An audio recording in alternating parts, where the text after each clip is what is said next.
y'all. We are live stream is preparing. While that is happening, is everyone, Zoom, 6 people in waiting room, admit all. Oh, we are,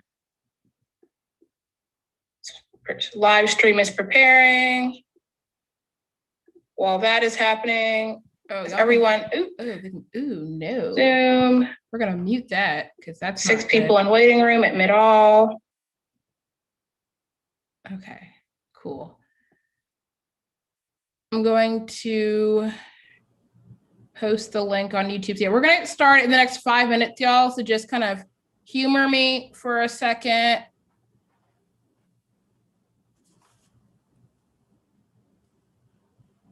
And we will get started.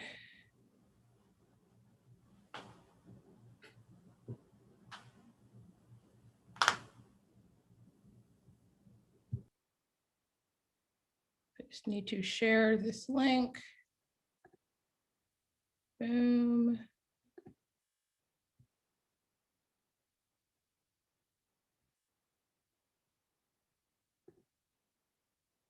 Share screen. Boom. Doot. All right, I'm gonna mute myself for a little bit, y'all, to get everything set up.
We're using high school times, I assume, right? 853. Oh yes, we are. High school time. High school time. That's what I was assuming as well. So, to the to folks who care about sharing the link, can y'all share it now? There's officially a post on Debate Boutique that has the live stream. I'm going to be sharing it across like high school policy debate and stuff right now. We're using high school times, I assume, right? 853.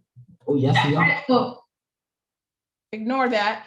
I'm going to be sharing that on the social media pages right now, and then we will get started. Thank you all so much for being a part of this wonderful tech experience for the live stream. Bro.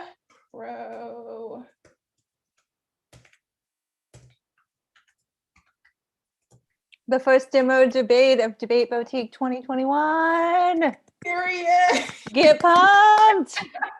I'm so excited. I was like, I am coming out of retirement. And Jasmine was like, really thought you were going to be a little bit more hesitant and given you've been out of this for a while. And I was like, I love demo debates. I was like, all right, say less. I love demo debates. They are such a good tool. They are. So I'm sharing it there. And then I'm just going to share this one more place and then we can get started. I'm just sharing it literally every place in America.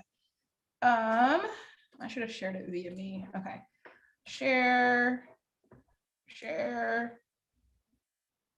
to newsfeed. Last random disclaimer, but if at any point I'm like muted or like don't get back on the screen or something, it's because my computer, when it's overworking, makes my mouse not work. So I'll be trying.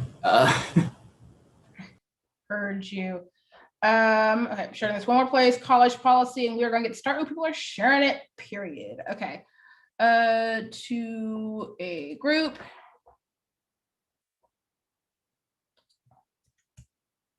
College policy debate.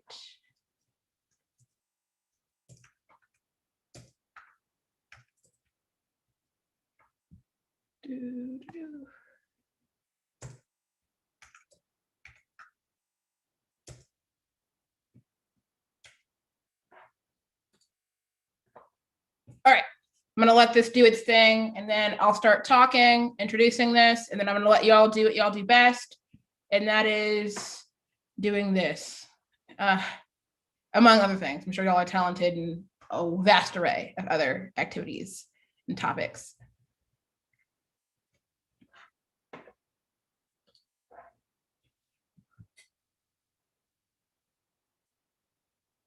All right, so should I just drop the 1AC in the 4-week part of the Discord? You can, yeah. Let's just use that as like where we share our speech docs, I think. In terms of like sending analytics, I'm probably going to send mine. I think that's probably most helpful. Some of the files aren't fully highlighted, so you all are welcome to steal my highlightings and everyone else's too. Yeah, I don't believe in highlighting for students unless like, that's like the practice. So yeah, y'all, that's a blessing. Take it, but also highlight yourself. So I'm letting this go for a few more seconds and I'm going to introduce this. I think everyone is here. That's amazing. I'm getting chats. What is the chat saying?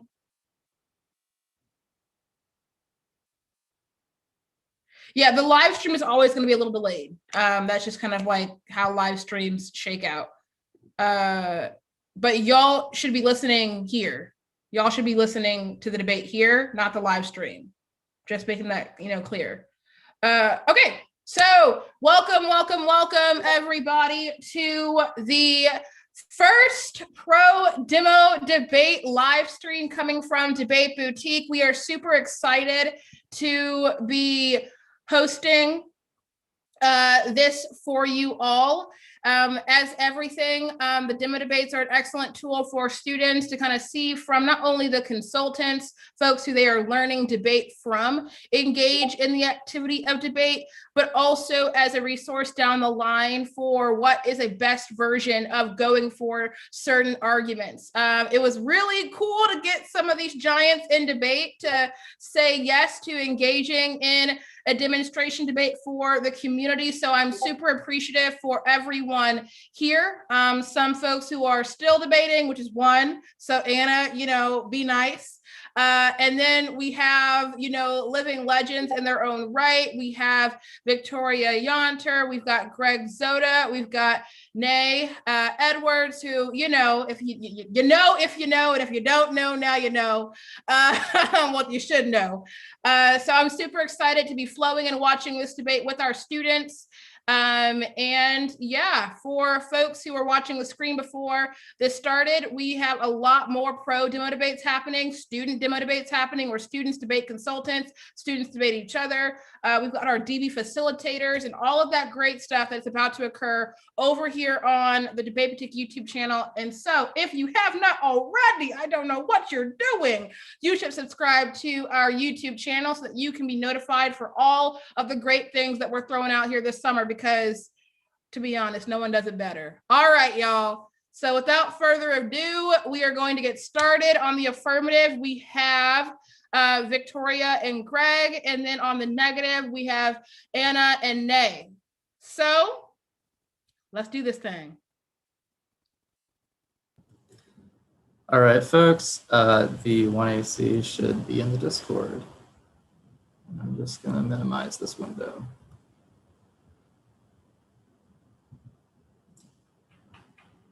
Don't know where to put it. Up here, sure, awesome. All right, everyone set to go? Yeah, okay, cool.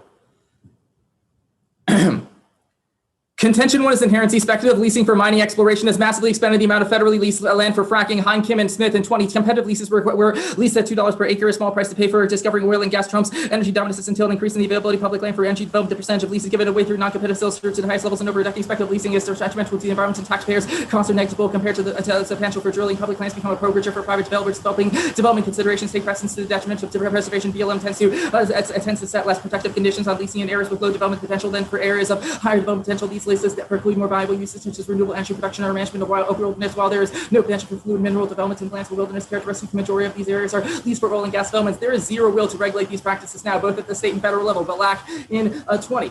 The EPA's reluctance to declare fracking harmful was resulted in the absence of regulation. In spite of federal legislation that reaches conventional oil, large exemptions have been carved out, such that the government is impotent to regulate fracking. Laws are riddled with loopholes that render them ineffective at controlling fracking. States have been hesitant to implement regulation. The advantages: environmental toxins. Fracking is one of the greatest threats to the environment currently. Only phasing it out can sustain economic growth without sacrificing the earth. Plans regulation is key. Clinton, McGovern, and Martinez in 21. To protect communities today as well as future generations, the country has rapidly phased out fracking. Environmental pollutants caused by fracking are risk factors for congenital heart defects, hormonal disruption, material stress, and preterm birth. Fracking rigs have become so abundant that their flares can be seen from NASA satellites. 17 million Americans live within 1 mile of a fracking site. When the world is grappling with climate change, fracking moves the U.S. away from its climate goals. The industry's ability to avoid federal regulation is alarming. The Halliburton loophole allows companies to inject massive amounts of harmful chemicals into the earth without disclosing. Fracking is sized up the Clean Water Act, the Clean Air Act, the RCRA, the Toxic Release Inventory Program, CERCLA, the Toxic Substance Control Act, and state water use regulation. Scientists' findings show that the consequences of fracking are reverberating through ecosystems and affecting human health across generations. More than 1,000 chemicals are used, which disrupt reproduction. Toxicity has not been measured, leaving women and doctors in the dark. Low-income communities are disproportionately affected by fracking. Limiting the Halliburton loophole will improve the health environment. People affected by fracking see themselves as more than statistics. In particular, fracking wastewater poisons groundwater supplies and ensures a slow death for nearby populations, especially native folk who are disproportionately impacted at massive scales. That outweighs only regulation solves and aligns with the demands of folks on the ground. Bruez in 21. Finley DeVille says this is why we don't drink the water. A member of the Mandan Hitstasa and Arikara tribes. Legal loopholes are dangerous surrounding good communities and putting drinking water risk contamination. Grassroots efforts are calling for change. Thanks to fracking, oil production in North Dakota increases fourfold. Fracking produced 19 billion gallons of wastewater in North Dakota. In 2018, alone, water used for drilling can leak into aquifers and groundwater. Wastewater can contaminate supplies when waste leaks from landfills that accept oil remains, when waste spills from trucks or pipelines, when equipment fails, or when it leaks from unlined disposal pits. Flow back and produce water contain heavy metals, radioactive material, and volatile organic compounds. The study found elevated levels of fracking and contaminants in North Dakota. The Halliburton loophole exempts the industry from having disclosed chemicals it used and prevented EPA from regulating fluids. For Finley DeVille, solving fracking comes down to regulations. She's the co-founder of Power. The right way to do this is creating laws and environmental justice. Now, the Halliburton rule not only paves the way for massive environmental destruction and a variety of health hazards, but also siphons off experts necessary for regulation of fracking practices, creating a downward spiral in protection. Now is key to prevent full collapse of protection. Marsuik in 21.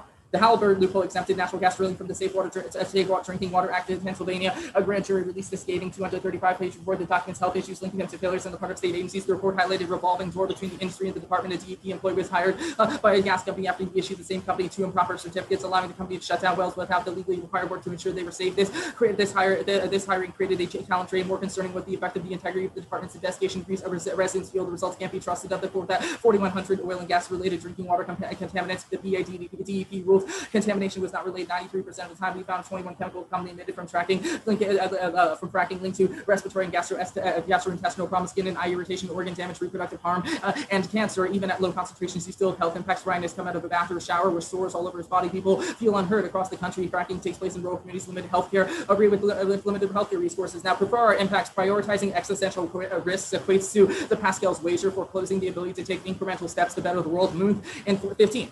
The existential risk genre strikes me as philosophically shallow. It seems to share the form of Pascal's wager. There seems to be an innumerable amount of possible existential scenarios, and it is unlikely we have the resources to bet on all of them. There are substantial opportunity costs attached to not using these resources to use better to prove the strategy with identifiable threats, not as massive. Disads begin at low probability. Conetta 98 improbable complex scenarios gain more credibility than they deserve. That the Othello effect refers to the trail of plausible but false suppositions. Even the most far-fetched scenarios comprise a number of links. The likelihood of the scenario dwindles with each step, resulting in snapshots offer a highly selective view. Uncertainty hawks flood our concern with horde of natures that pass their test of non-zero probability by lowering the threshold. They establish an impossible standard. Strategic wisdom begins with attention to what appears likely. Now, war is unlikely. Spaghetti and Van Weasel in 19. We made data changes measuring war sizes and per capita using glycemic data, considering 1950 as a breakpoint, including interstate wars. Our analysis suggests the chance of drawing a truly huge war and lower. Now there's substantial evidence the world has become more peaceful. Now the plan: the United States government should substantially increase its protection of water resources by reversing the amendment to the Safe Water Drinking Act of 1974,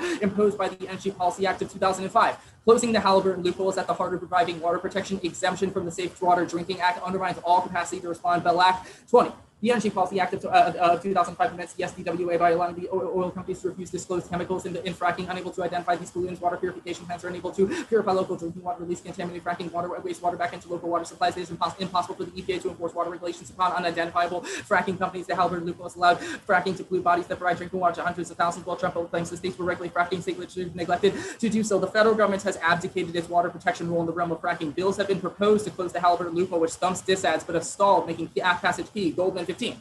The federal government has labeled in the World Regulation of Hydraulic Fracking Jilban. It has introduced an amendment which will close the Halliburton loophole. The EPA abandons the study of water contamination, demonstrating limitations to hold actors accountable. If the EPA had authority, the agency could better answer this. And the federal government is key. Relying on state and local enforcement creates a patchwork of enforcement and knowledge that makes effective analysis of wastewater impossible. Only coordinating under the EPA can ensure access to all lands and relevant information. Rosenberg 13. Federal agencies far from linear became backseat to the states on federal lands and native and tribal lands and the Department of Interior. The EPA are key players. Federal inaction is deeply worrying. Federal agencies have enormous capacity for research, analysis, monitoring, inspection, and enforcement, unmatched by any state. Studies have shown that state regulatory systems are not up to the task of managing risks related to oil and gas developments from a science perspective. For baseline studies and ongoing monitoring, as well as enforcement regulatory capacity, we need federal capability. We need a comprehensive, coherent set of rules. We need states and federal government working together, not waiting around while they decide who's on first. Reject totalizing ontological readings of the status quo that assume resistance can function in any particular way. Vote if closing the Halliburton loophole is a good idea. Any other metric for comparison for the ballot pauses this debate as a uniquely emancipatory event, which uniquely ratifies settler colonialism by forwarding a totalizing Eurocentric notion of resistance. Nair and 17.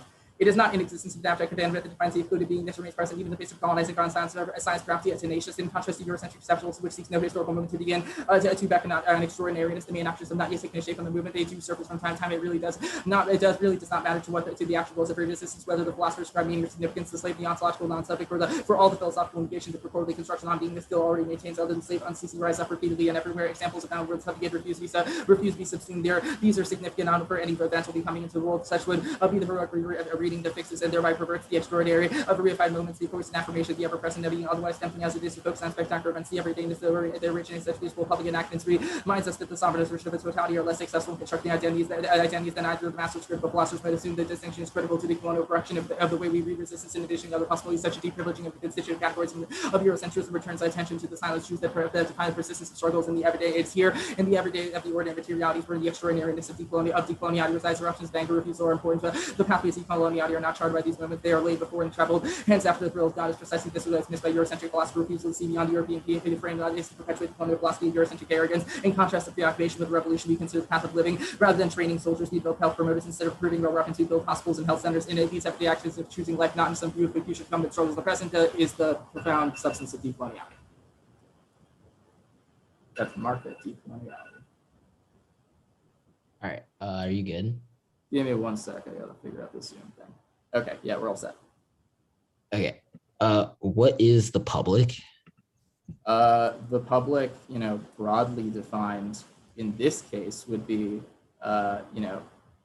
federally owned or state-owned properties as opposed to those that are all right. So by... public land is federally owned by the state. That's interesting. So it doesn't include private companies that have seized private land. No, that would not fall within public jurisdiction. Cool. So once the plan is implemented, is any of the land returned, or can they do other stuff on that land that's not fracking? When you say return, do you mean do industries still get to use that land for stuff that is not fracking? The plan is about how there's currently an exemption in the context of fracking. Well, yeah, but it says your first piece of evidence that you read off the bat Right. says that energy dominance has entailed a significant increase in the availability of public lands for energy development. It then goes on to say that public lands become a mere poker chip for private developers to the detriment of public interest. So my question is, my question is then, does the AF do anything to return land to anyone, or do they just get to do other stuff on the land? So in terms of returning land, our argument is about how it is only possible to have, publicly owned renewables or any kind of potential solution to. So you're saying that they could have, they will keep it, but it is possible to make that reform because the AF opens it up to. It's like, who's the they? Yeah, corporations. Sure. As long as we agree, corporations will not, because they'll be regulated out of existence. Okay, Greg, I just need you to agree that it's not within the scope of what the plan text fiats. That's it. Well, the plan text is not part of it. That is that corporations that. But does it fiat? Does the plan fiat that people get? Does the plan fiat that land is returned to the government? Yes or no?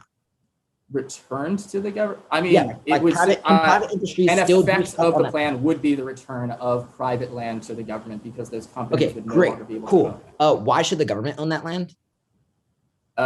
Well, in the long term, maybe they shouldn't. Okay, but great. The last thing I want to ask, sorry, I'm running out of time. It says the last piece of evidence that you read, this Nair piece out of random nowhere, it says examples abound where the subjugated refuse to be subsumed within the consensus, remembering the dreaming a life otherwise. The Negro articulates the radical power of Black skins. The women who were invisible stand at the forefront of a march. The indigenous refuses to be decimated by civilization through simple refusal. How does the AF's avenue or mechanism for doing the plan connect to any of the modes of resistance? Yeah, so an example of that would be, indigenous refusal looks like the Power Coalition in North Dakota, who have explicitly asked for the plan to be passed. How is that a refusal of anything? What does that refuse? It's a refusal of their ability for their water to be poisoned. And just to make sure, the plan cannot grant any of those land that they're demanding. The plan has nothing to do with that, right? Well, native land, their land exists currently under native authority, which is why state governments are unable to regulate it, but only the federal government has the ability to protect it.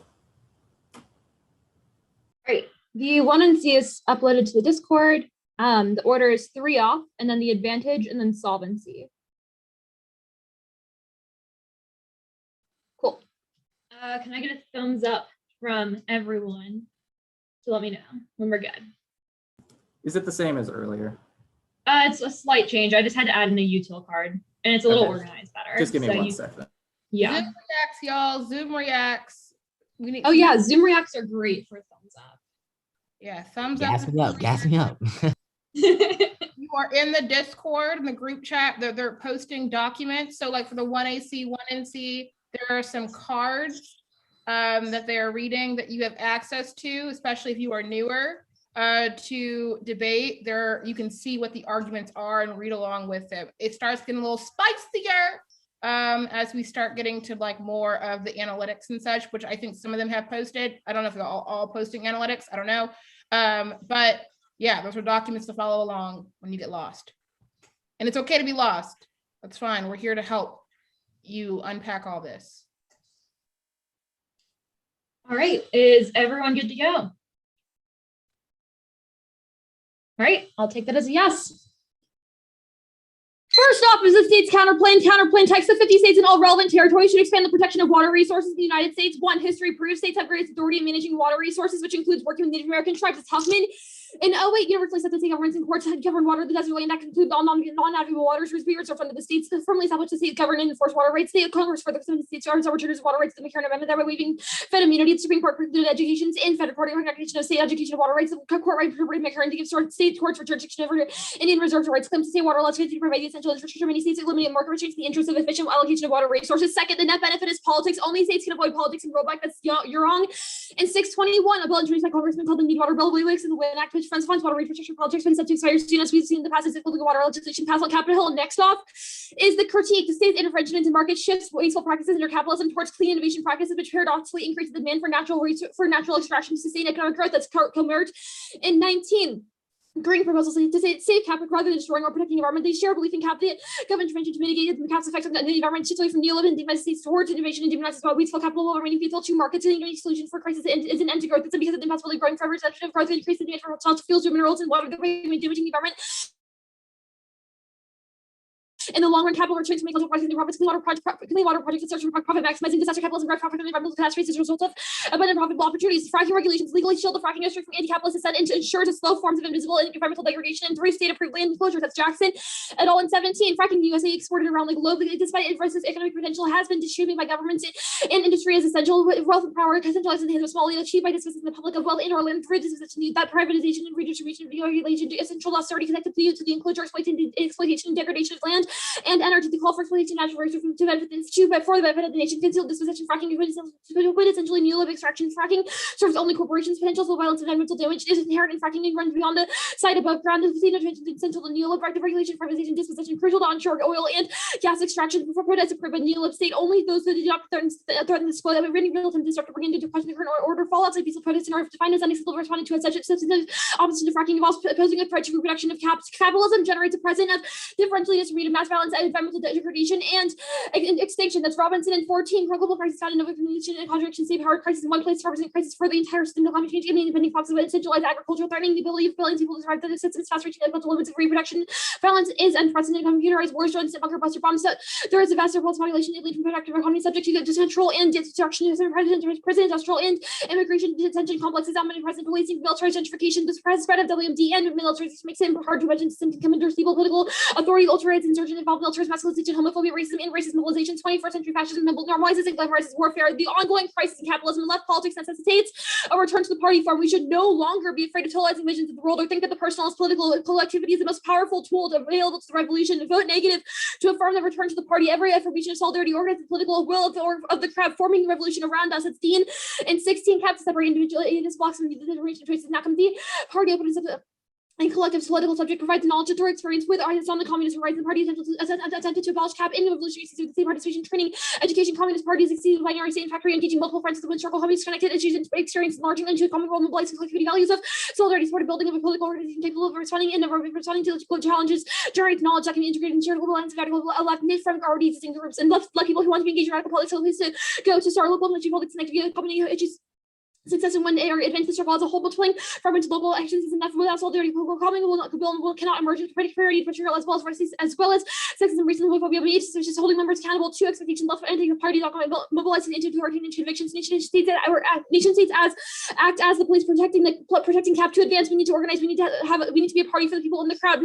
Third off is the politics that infrastructure will pass now, but will require heavy legislative maneuvering to get all pieces through reconciliation. Legislation focus on other issues. Trades off. That's ADG and 625. Biden announced bipartisan infrastructure, but he acknowledged Dems will have to tackle the on their own. We can't find out where on the bipartisan effort with set other White House priorities in reconciliation and bipartisan for symbolic reasons. The legislation focused mainly on traditional infrastructure with the needs of the movement. It's still a long haul to the bill, sending a dual tax requires heavy legislative maneuvering. Plan destroys Biden's PSC. Fracking is the contentious issue of his presidency. That's Stromberg in 20 with climate. Biden's been willing to sell though with risky possible leaving fracking for another day. Fracking will remain the hinge power and element on the porch until it's not the way to deal. It's not to deal. Labor tied to shale fields will not change his opinion because progressive Dems promise to transition. That's not just as much trust these days. Why squander PC on what can be a pyrrhic victory? PC is key to ensure infrastructure is green and large as Paul in 21. Biden's remake the economy COVID-19 with more vaccinations, money in the pockets of millions, struggling clean energy and domestic manufacturing set the stage for a new economy. America could become the leader. Biden can do this with the right allocation of PC. Infrastructure solves nonlinear extinction risk. That's Pamela and Armstrong in 15. Threatening human disintegration, human societies, free self-reinforcing, rejoining risk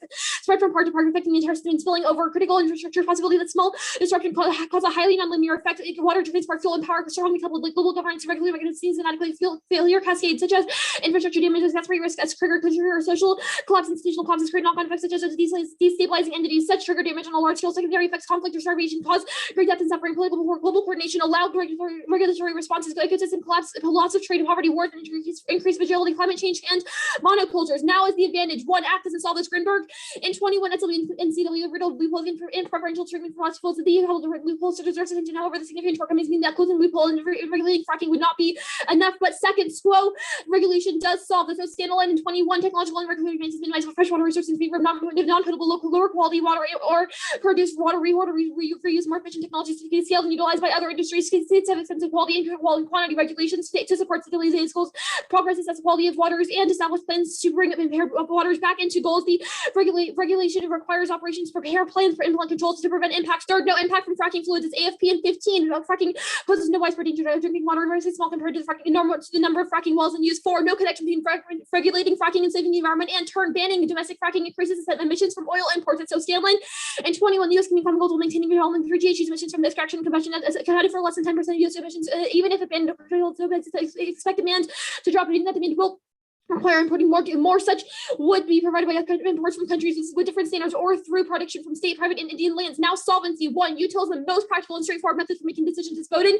And 9, utility 3 is useful institutions in our society are faced with ethical decisions often complex and difficult, requiring eventual resolution. Yet very few people have training in philosophy. They need a relatively straightforward making decisions. Perhaps they will use values learned at home for the more difficult ethical issues. However, its intuition is an unreliable guide. Util provides those who wish to live with an ethical and environmental stronger tools with which to react. Second, no war is bunk. That's Clausette. And 18, the war is unclear. Without a complete understanding of war, it is unclear whether peace will continue. Post-war peace is unsurprising. Results in around optimism by applying enormous efforts to not yet change enough complex social and biological systems. Thus, we underestimate the importance of complexity, especially many inconsequential individual actors. Interstate wars are only one conflict variable among many. If statistics of interstate wars are genuinely stationary, risk of a war is uncomfortably high. I'm good for cross-X. Awesome. Let me pull up the timer. All right, what's the status of everything? Condo. Cool. Is fracking possible in the world of the alts? No. Cool. Jody Dean's party that she's actually a part of is the Party for Socialist Liberation, which had so much internal violence that nearly every queer person and woman left. They also surveil other members' text messages and even Twitter likes. Why is that model capable of taking on capital? I think a few things. So you mentioned Jody Dean's past experience or current experience with the party. Yes, some parties have experienced different failures. However, it's about the model of the party that we should organize. But if she thinks that model... Dean indicates that people who want to be engaged in a radical politic and need a place to go and to begin their work, that means that racism, sexism, and homophobia have made people suspicious in the past with your example. However, that's why holding them accountable to expectations is essential. That's what the evidence indicates. All right. Your Jackson evidence says that I have a different question now. Hold on. You can ask this. You can answer this one, Nay. Your Jackson evidence says that at the bottom that peaceful protest is state-sanctioned protest. Does the alt defend violent revolution? So this evidence actually indicates that different kinds of protests that are pro-state reforms are seen as peaceful, and the state uses those different dynamics to enable different forms of cracking down. The alt indicates that crackdowns wouldn't happen in the world of the alternative because we're able to respond. I've but got this to move also on creates to a the distinction between your link turn and the alternative. I got you. Which 10 Republican senators will vote to override the filibuster and give Biden a green energy win? So the evidence here indicates that infrastructures will pass now. That says that all of the different multiple Democrats have indicated that it's a bipartisan piece of legislation. Sure, but McConnell said this morning that specifics, every Republican that votes for it loses their committee Pelosi assignment. is cited by the evidence multiple progressive members of Congress. Okay, what evidence do we have that Biden's political capital works? He didn't get Sinema to vote for the minimum wage. He didn't get Manchin to vote for voting rights. Why would it work? Yeah, so the Stromberg evidence indicates that in terms of the climate task force, it's still risky. That's exactly the point. So PC is pretty much on the brink as of now. That's why it's essential to kind of bolster what Biden has towards the passage of an infrastructure bill. So any past failure only indicates why it's only more essential for more political capital. My last question is that your Pamela evidence is about energy cascades. You know, I'm here in Texas. We had brownouts all in April. New York City is having them now. Their bill that you're citing doesn't create any publicly owned power. So how are these impacts not inevitable? So the Pamela evidence is what happens without an infrastructure policy. All of the blackouts happening now are because of this lack of policy that infrastructure policy we're doesn't saying have should energy happen on the federal level. Without this policy happening, different things like a lack of global coordination, great death and suffering will happen.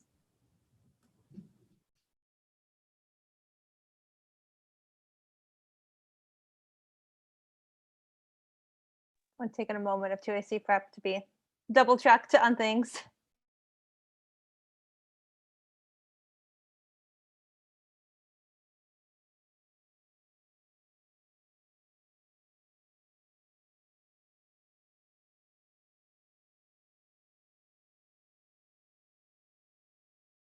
Engage me in the chat, y'all. I'm over here commentating. I'm not really going to do a lot of the, talking in between. I'm going to let the debate be, especially for folks who are going to be watching YouTube later on. But engage me in the chat section. How's it going? How are you feeling?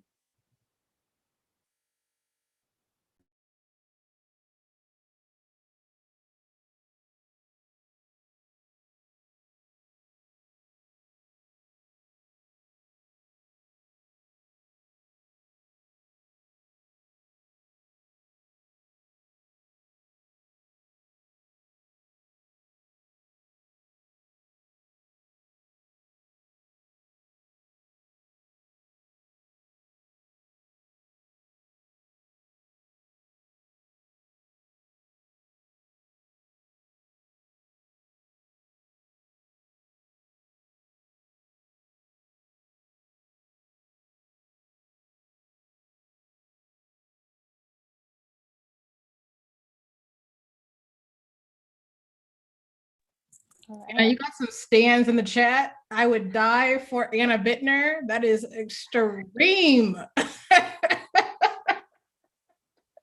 This is some good spreading. We're about to see some old rust. All right. So the TAC I dropped in the Discord. Sorry, y'all. I learned to debate a decade ago before the computers existed in debate. So all my analytics on my flow. In 2010, we didn't have computers in debate.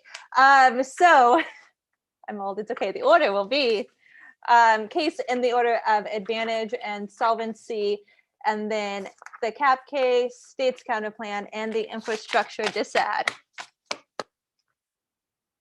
My internet cuts out. It's because I am in rural Missouri, so the Ozark Mountains right now. So it's a time. Can you repeat the order really quick? Yes, order is case in the advantage, and the order of advantage, solvency, and then cap K, state's counterplan, and infrastructure politics. I just got to put that fiated stuff on top when you're going off case, so that's what we're doing. All right. It's true. Oof, I'm old. All right. I'm doing Zoom debate, so I don't know what I'm going to look like in the screen because I'm not going to be watching it. So good luck, everyone. All right. Is everyone ready? Okay. Love that. Oh, I clicked on a link accidentally. Oh no. Okay.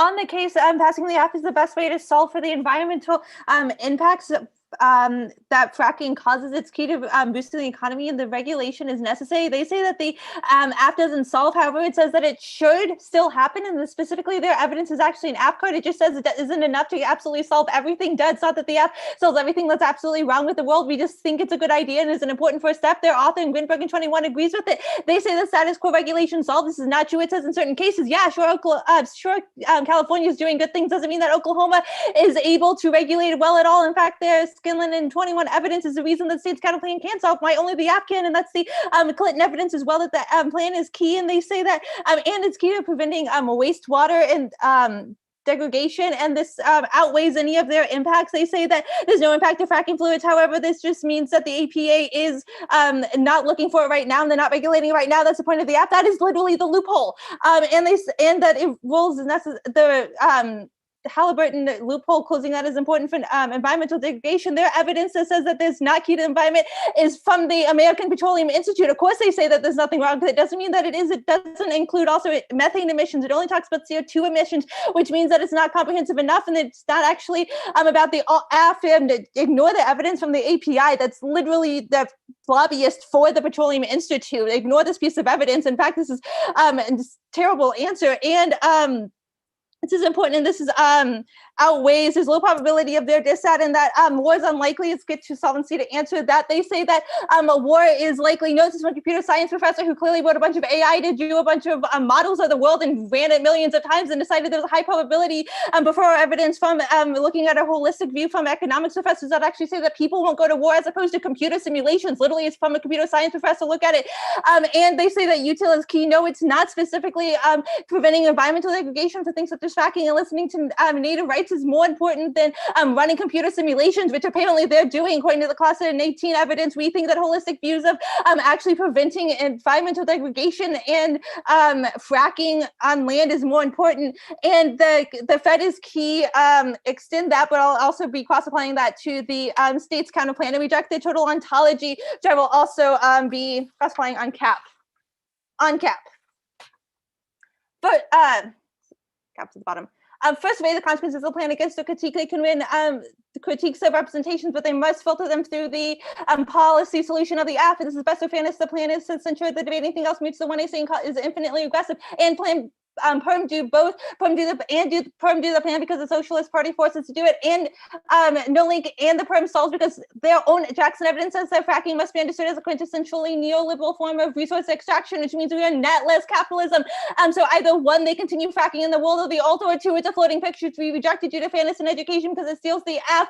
And on the alt will fill neoliberalism over generalize and offers no explanatory power. Barnett and Fire, the best thing is to do to stop thinking of neoliberalism a coherent hegemonic project. We should do it best with the concept of neoliberalism altogether because they might compound the task of figuring out how the world works and changes. Stories about neoliberalism reduce social relations to residual effects of hegemonic projects, but we must recognize as neoliberalism is a metal set of ad hoc opportunist accommodations and unstable dynamics of social change. Politics realignment cannot be adequately understood in terms of straightforward shift from the left to the right. The emergence of this and the righty roots attributed to neoliberalism, and the alt is really bad. Jody Dean is part of the Party for Socialist Liberation, which has a mass exodus of all trans members and women because of how awful and violent it was, and they surveil the members' texts, which just prevents the party from being able to be powerful enough to take down the state. This also means it's a logical extrapolation that because their alt solvency means that they would become the party. Ultimately, they don't do anything to solve for these corporations. The government still exists, even if you, the government is the alternative in world when you just about capitalism, which means that they can't solve. They might be a very persuasive debater, but don't believe them that they're going to magically give back the land. That's not what the alt is. Tie them to the alt and their fiated action. That's the only thing that's fair for debate. And it's neoliberalism is inevitable. It leads to shut down the opposition, which is why the AF will solve better. It's in 12, the crisis brought a new energy of critics, yet a neoliberalism persists. Bailout projects pitted against the capital, against the majority of the left has not been strong enough to take advantage of the crisis. Neoliberalism pits structures of populism that deeply entrenched and leads to place populist policy imperatives address the needs of the majority, continue to appropriate resources of their own accumulation above the acceptable minimum through economic growth. Middle classes as the beneficiaries of a system that includes economies, broad support of the classes, and local elites have a key representation of neoliberalism. Neoliberalism is strong with the elites and non-elites are bound together as long as they have benefits of the elites. System will continue persist, and they sweat their impact claims attributing consequences to neoliberalism is epistemologically asinine and castrate. And 6, neoliberalism seems alter from paper. It's shape from paper, but paper comes to neoliberalism matter of conscious. And since the analysts of neoliberalism dropping down to nowhere, neoliberalism design identity crisis, where critical scholars rectify neoliberalism as hegemonic, they exaggerate its power, mark at power onto the states. Perm do both. The author concludes affirmative. The Perm solves and resolves all the deficits. Reamer and 13, national water policy is fragmented, continually involving the Fed maintains and operates supply and storage. The Fed government implements laws and policies based on water and quality nationally, often in cooperation with the states and local governments maintain control of water policy and allocation of water rights for state water to be effective managing in future, and agencies to work very closely together and incorporate adaptive management strategies. And their own evidence about how status quo regulation solves is actually incorrect and is reason why the states can't solve.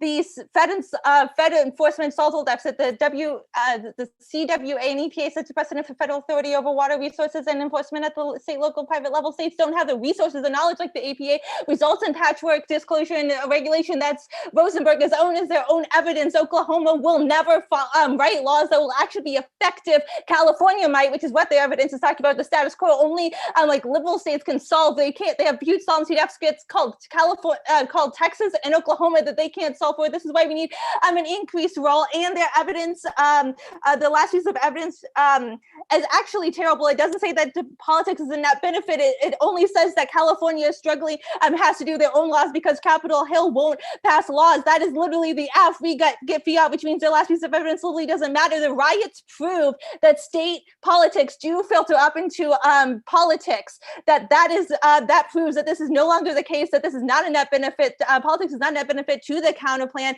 Also, wanting multiple conditional advocacy, specifically ones that contradict and economies that is a Stratsky. It forces forces the AF to debate against themselves and dispose solves voter for fairness and education.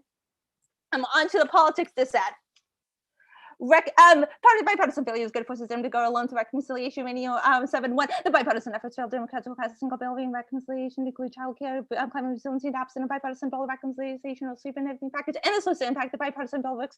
It makes infrastructure worse than privatizing goods and slashing resilience spending off in 623. Climate change could be Wall Street's best crisis. Yet infrastructure, bipartisan infrastructure bills passed with private financing schemes, these include tax exemptions, activity bonds, asset recycling, which moving the private assets into private hands with low carbon transition, we can save the midwife to the private sector. Yes, and it won't be tied to Biden because he doesn't want it. So.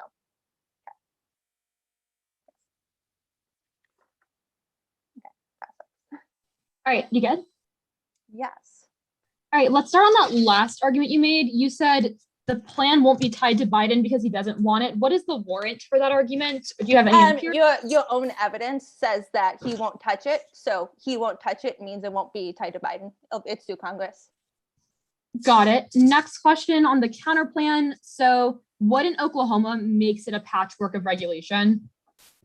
It's that Oklahoma will, so Oklahoma actually has a state law that's been upheld by the Oklahoma Supreme Court that they can't pass any local or state laws that actually regulate fracking, which means this is why the app is key, because specifically a state law in Oklahoma that's been upheld by their state Supreme Court means that only federal law can override that. So that's the reason. If there is pushback in Oklahoma now regarding fracking, they want to have access to fracking, there can't be a state law, what would make them comply with the federal government's policy? Why wouldn't there be some sort of like rollback or circumvention push in Oklahoma or other states similar to that?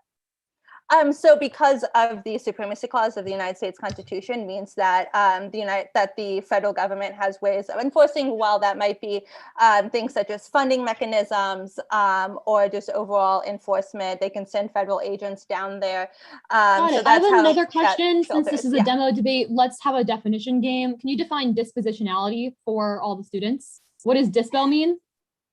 So dispositionality will be that we can that the NEG can kick a position if and only if there is a specific theoretical objection.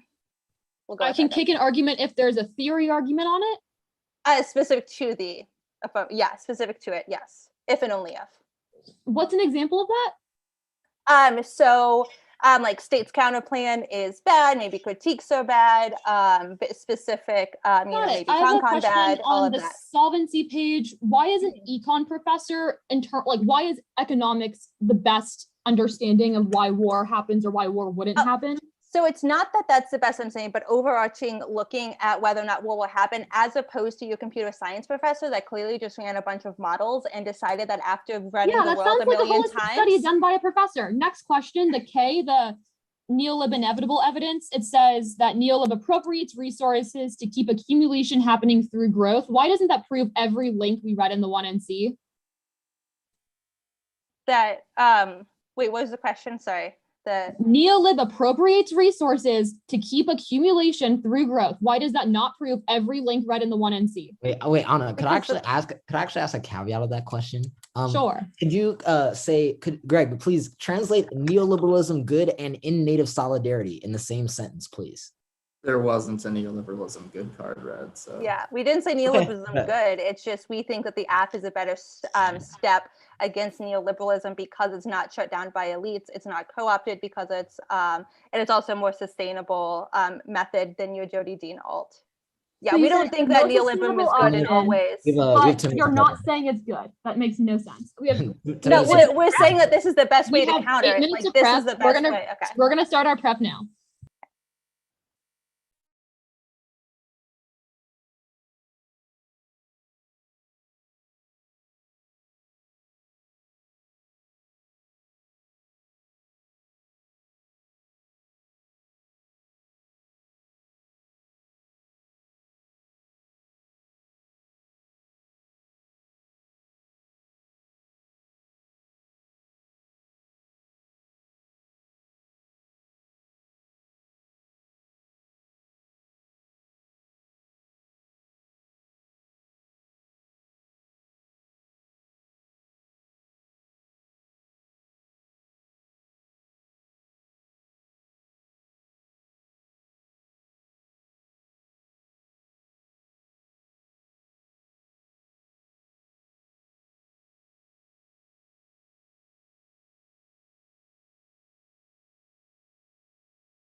$6:46.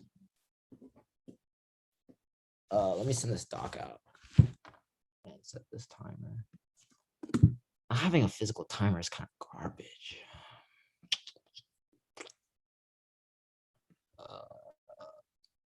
Should be on here. Yeah, I put it in the chat before. Oh yeah, I was gonna say I'm not sending any analytics because they're all written down a long time ago. Maybe I'll do like a lecture on this sometimes of why I write everything down instead of typing stuff. But yeah, you can feel free to ask me why I do that later. Long story. But yeah, it's just case, then the K. If you haven't, obviously, probably most of you haven't seen me debate before, you should probably put the framework portion of the debate on another sheet. So yeah, I would say the case, then the framework portion of the critique, and then the K. The case in any order. I mean, yeah, just straight down as well, honestly.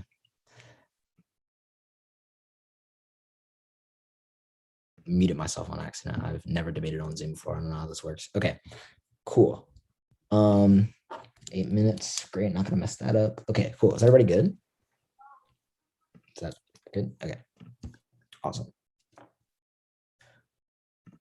2AC is a bunch of double terms. It doesn't answer any of the arguments that we're going for. The first thing that we're going to send is the Greenberg evidence. It proves all of our arguments about why regulation is enough. You should listen to the 2AC in a line. It says that we should be able to weigh the 1AC as an existential threat via Pascal's wager, but also says they don't need to be able to resolve anything that has to do with environmental degradation, which proves all of our arguments. It doesn't scapegoat out of the Greenberg evidence. It says that the app doesn't actually touch things like dirty water, etc., etc. Places like Flint are managed by local manipulation programs that happen through federal governments and private property. All the arguments about how neoliberalism is inevitable proves the way that in which privatization overturns the ability to actually access any of the arguments about how they overturn environmental degradation or how they solve water broadly. Even if the arguments about why they make a good step in the direction of fracking, it doesn't actually do anything to give people or the people that had that land before the government did any right over the way in which that land is regulated for the future, which means that it only accelerates green tax and makes it possible for other ways of exploitation, which means they can't solve any of our offense. The only other thing that I'm going for is the second to last piece of evidence about the connection between fracking and environment. Our argument, yes, is that this is from someone that works for that works for an oil company. Our argument is that they're proving the argument that we're making about how this gets exported to other countries. The U.S. doesn't need to use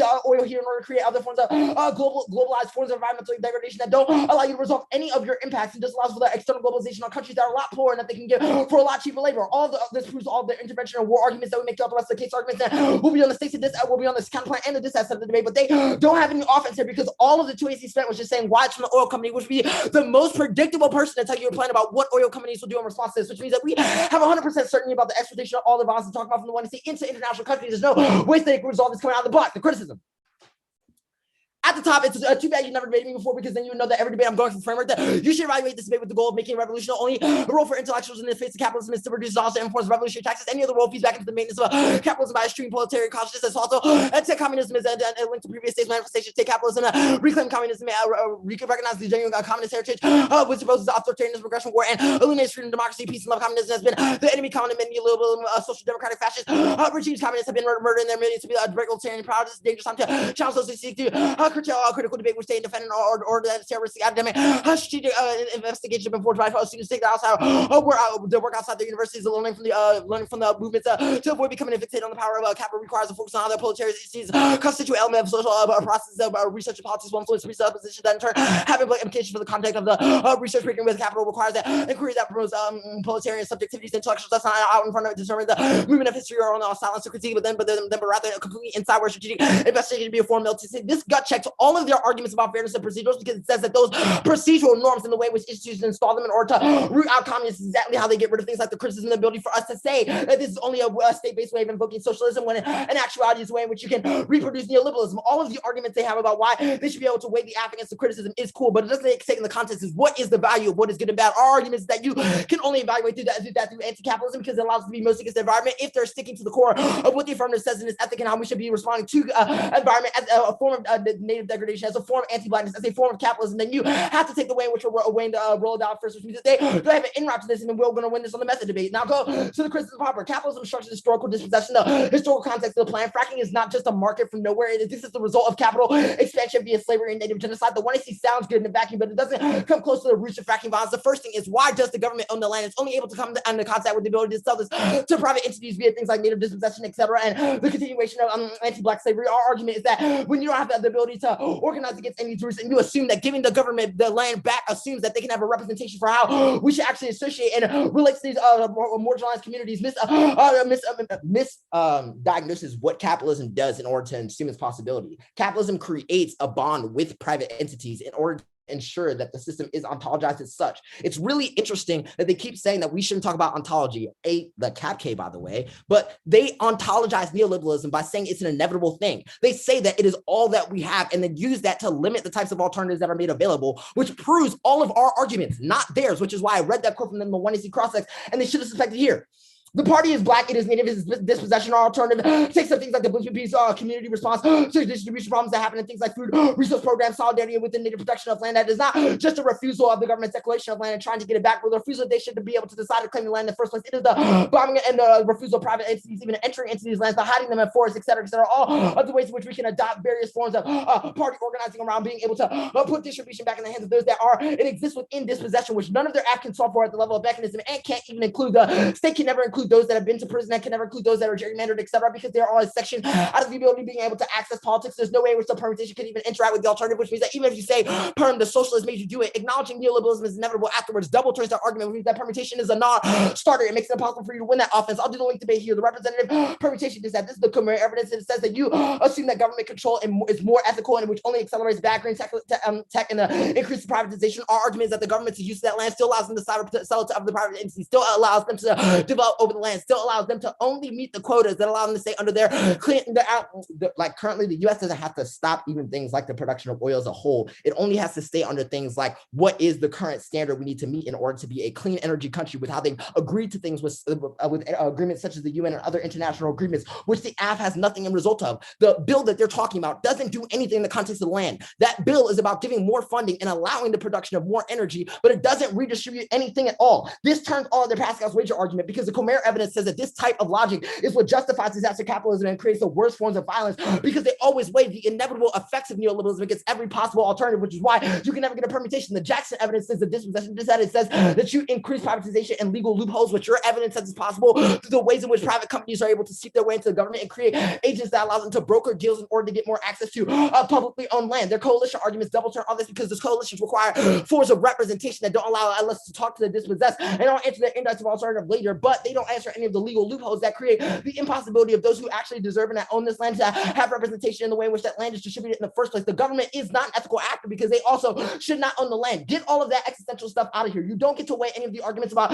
extinction, etc., because you've already conceded on a case that you don't solve any of those impacts and that you shouldn't have to. So don't wait them here. All of your Pascal's wages arguments are rooted in disaster capitalism, which we asserted above. I've already given enough reasons on the leak arguments for reasons why you should refuse the permutation on face value, but I clean up the rest of the line by line here. Their argument about why there's no link to the evidence that says that fracking is crucial, but you don't stop the fracking in practice vis-a-vis all of our case arguments about how that just gets moved global, which means that you don't actually stop that as a private culture because you assume it's inevitable. Second is that you say that the all fails because Dean is bad and because it can't scale up. First of all, the idea that Dean is able to represent every form of communism, is able to represent every party, is not only ahistorical, but a disservice to every person that is served for a marginalized community in the face of what Dean is. That it is not about this person as an individual, nor is the card that they're writing about their individual experience. It is about the form of a certain politics that we think is good and that's defended by years of marginalized communities taking up various forms of agency that you don't have any response to. Answer the examples and then we can talk about Dean. Their arguments about how neoliberalism is inevitable is the ontologizing form, and I shouldn't have to answer this because their native evidence that they leaned on when they got to criticism double turns the ability for them to access any of this ontologization. Even if they thought that was true, the arguments about how neoliberalism is inevitable proves why the socialists would never implement it, and if they did, it only proves our arguments about co-option and how that requires a peaceful relationship to the state and not one that is antagonistic because of the way in which it requires us to comport the demands that we have to only the acceptance of the world as is and not what it could be that the alt makes an exception for. They don't have any answers to that in these offices, just deciding on different author quals that don't answer any of our arguments and then saying randomly on cases they're in native solidarity, in solidarity with Black people, show it on the line by line or say nothing. Ready for cross. Timer. All right. So your alternative is on the CapK about returning to a party. So how does this return to the party mean that all this land is like redistributed? What does this look like? How is this changed? Who is like, what is the structure? Cool. So our argument is that the idea that the party takes one form historically and can only be identified by one particular structure that is ruled by one example is ahistorical to the lineage that happens in order for communism to even arise in the US, from the way that it exports from like various relationships that Black people have drawn to like marginalization in China, et cetera, and the way that that develops various anti-capitalist politics that have formed like the basis of many revolutionary socialist politics in relationship to like how we view socialism in the status quo. Even if you win that Dean is bad or that Dean is anti-ethical, that doesn't answer the arguments about the party because our endorsement isn't of Dean's party. That's not what the evidence says. We've never even raised that as an example. Our argument is that there are versions of the party that are less efficient, but that does not make the party as a political process less efficient. It means that we have to continually open ourselves up to futures. Which party do you defend? Huh? Which party do you defend then? Yeah, well, the only one that we've named as a particular party is the Black Panther Party, but then we aligned actions because we think the idea that you should associate a form of movement with only one particular name is the critique that we're giving of your response. Our argument is that the party is formed by what type of demands they are aligned with and the intent of those demands. So do you have any evidence on those demands? Do you have any evidence on those demands being giving back the land and ending all They've already fracking? historically existed. The BPP has already ran a food program. Like literally, these things are already in place in the status quo for how these organizations are already operating. Our argument is that this has to be an analytic that we use to evaluate what type of political action is good in debate. And we think that yours is not anti-capitalist. We think it's so who owns does anyone own the land in a world? Our argument is that the current understandings that we have of land ownership cannot exist in a world of the alternative. The idea that we have to comport that into a language that is responsible to the world that we exist in now is the ontologization arguments that you're making from the 1A. So what in the party prevents? Because if we were just talking about what was realistic, the API.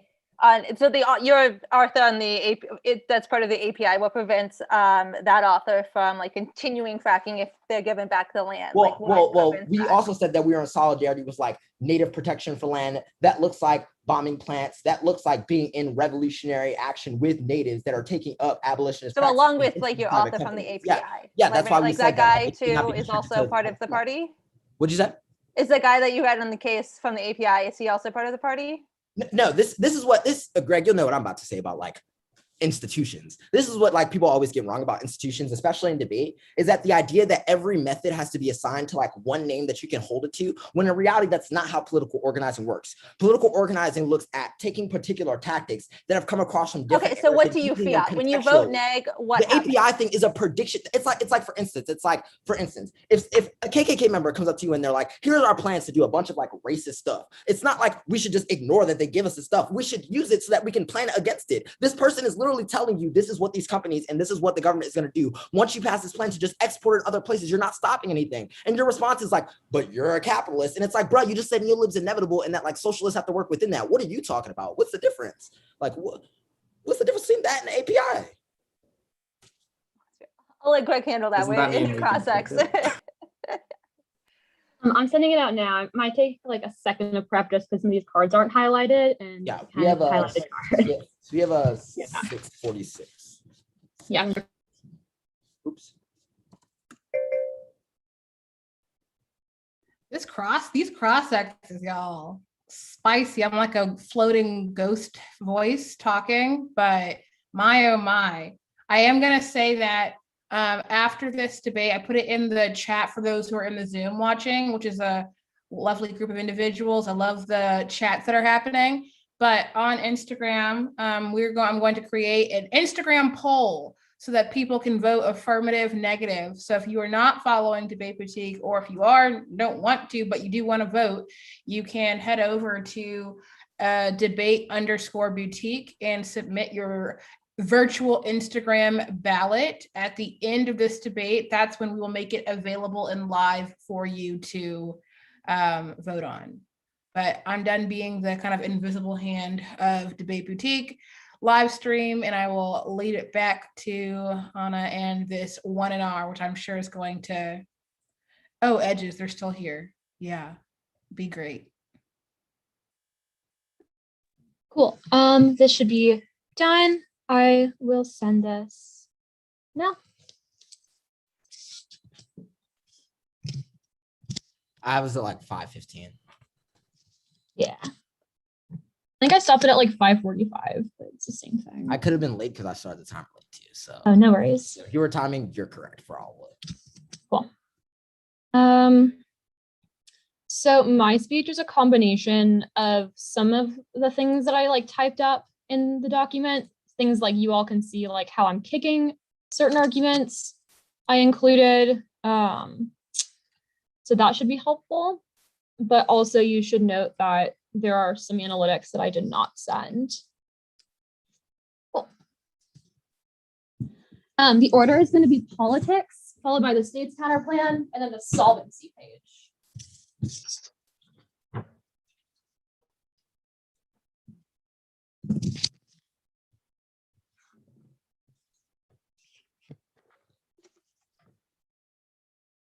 Wait, sorry, could you say that again? The order? Politics, followed by the counter plan, followed by the solvency flow.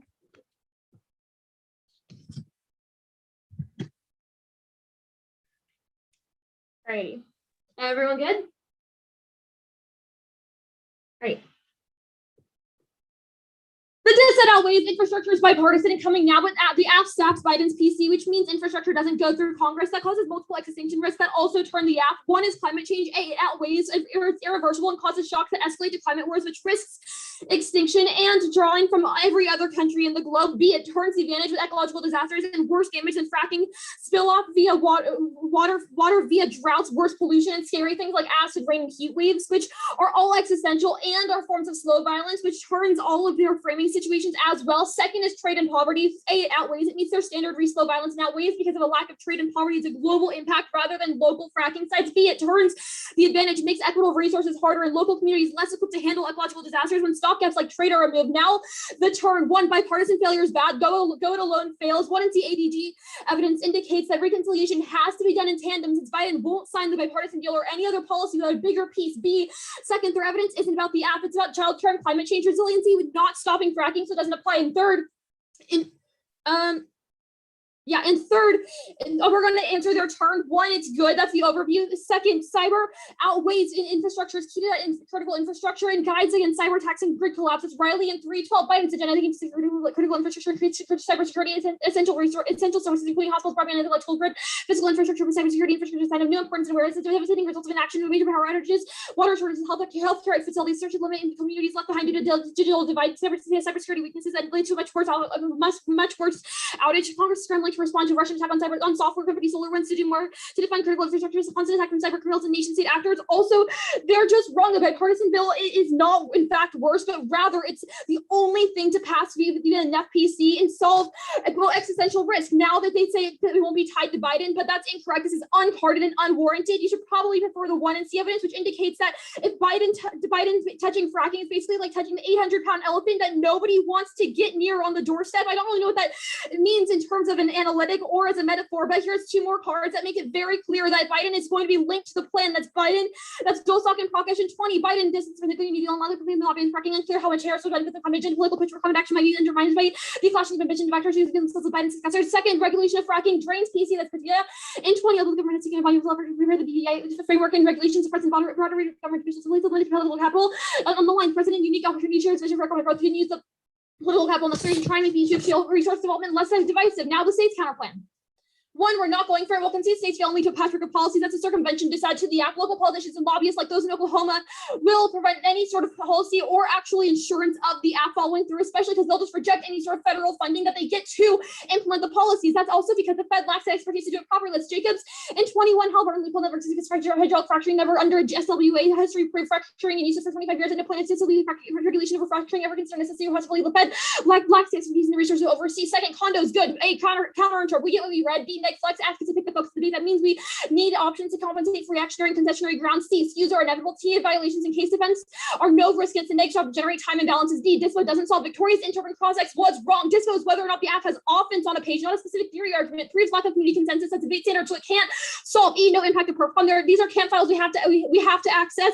We have access to and did our best, but could have conceded one flow to use against another, which solves F, don't go on theoretical violations, causes substance crowd out, and takes place discussions of different policies like infrastructure. I accidentally put insurance, ignore it. Now case or solvency. First, extend the voting card. Utah is the simplest method for decision making, and all it requires is cost-benefit analysis that ensures social institutions can resolve tough moral questions, and Utah's political responsibility, right? Because writing, because governments have to weigh it between multiple and important values. That's the voting evidence, and it means we do get Utah, which is essential to understanding what the biggest comparable impacts are, which is the only sort of method you can evaluate because their own affirmative functions in a couple of different worlds, which makes it rather confusing. So Utah is the best method, especially in relationship to the impacts of the critique and the dissent compared to the affirmative, which is a hyper-localized policy, which doesn't really affect most people, let alone many to begin with. Second, yes, war. You've read, it's not, we haven't read bad evidence, but rather a computer science that indicates multiple scenarios for interstate conflict that could erupt at any given point, especially in the instance of a giant infrastructure failure or climate change policy, which makes war inevitable, absent a sort of change in orientation like the critique or a policy like the infrastructure dissent to begin with, which means that you should probably prefer our holistic study versus their econ professor, which only does things like evaluate trade imbalances, which May's criticism would indicate is a bad standard to evaluate. It's probably also not holistic. This is just a lie from Victoria, which you probably shouldn't have in the first place. Now consequences come first. It's Isaac into what matters not is not purity of intention with intelligence, exercise of power to accomplish anything. One must maintain to the intent to the means of yielding concern, moral goodness, and political responsibility of declaring violence may seem right, but it is hard to view that it's serving any moral good beyond any clean conscious that there's parties in the world of real violence. Moral polarity is not simply powerless, it's complicity and injustice. Marked hard at injustice. Cool. I think we're good. Cool. I'll take a tiny bit of prep. Do you know where you're starting at for prep? No idea, to be honest. Well, I forgot the time. I'm not going to take very much, so we'll just afterwards just say it's like 7 minutes or something. Whatever you want to do.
Okay, I'm done. I'm just going to say we have 7 left. Greg, I want you to know that I'm putting money on what this 1 hour is going to be before you give it, just to see if I'm right. I'll tell you if I'm right afterwards. I am interested, but we'll see if I live up to your expectations. They're high. Okay. Oh, I should probably drop this in the actual thing.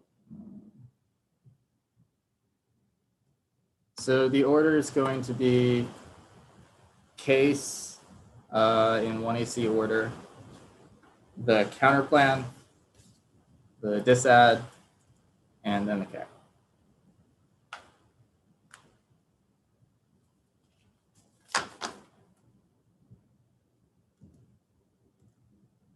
You said case, counterplan, disad, K, right?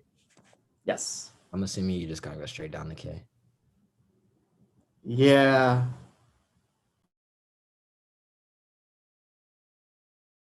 You know, if I get to it. You're so annoying. Like, stop happening. Does everyone have what they need? Thumbs in the chat or whatever. Yeah, claps, thumbs, cool, awesome.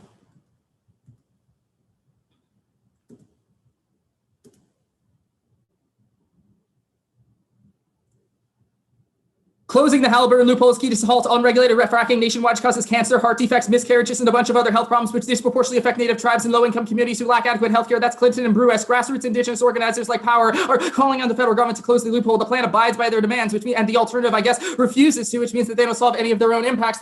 Yes, we solve their own evidence. Their evidence just cites other loopholes that don't have any effect on fracking or wastewater, which means that we still resolve our impacts. We're still net better than the status quo. Their turn from oil about oil is quite literally quite literally oil department propaganda about and it's also something that is undercut by the entire U.S. marketplace going under, which means that can provide a model for other parts of the world. Our impact outweighs preferred probability over magnitude. There are an infinite number of low probability existential risks. Addressing them before high probability systemic impacts leads to inaction and compounds existing crises. That's Muth evidence. The piece points to the Othello effect. You have a cognitive bias to prefer disad stories with long internal link chains, but every additional internal link decreases the probability of their scenarios. I don't have to go for any of the war stuff because we're just going to link turn all that anyway. The counterplan, we're not going for condo. However, you cannot. However, you can see that you have a massive performative contradiction.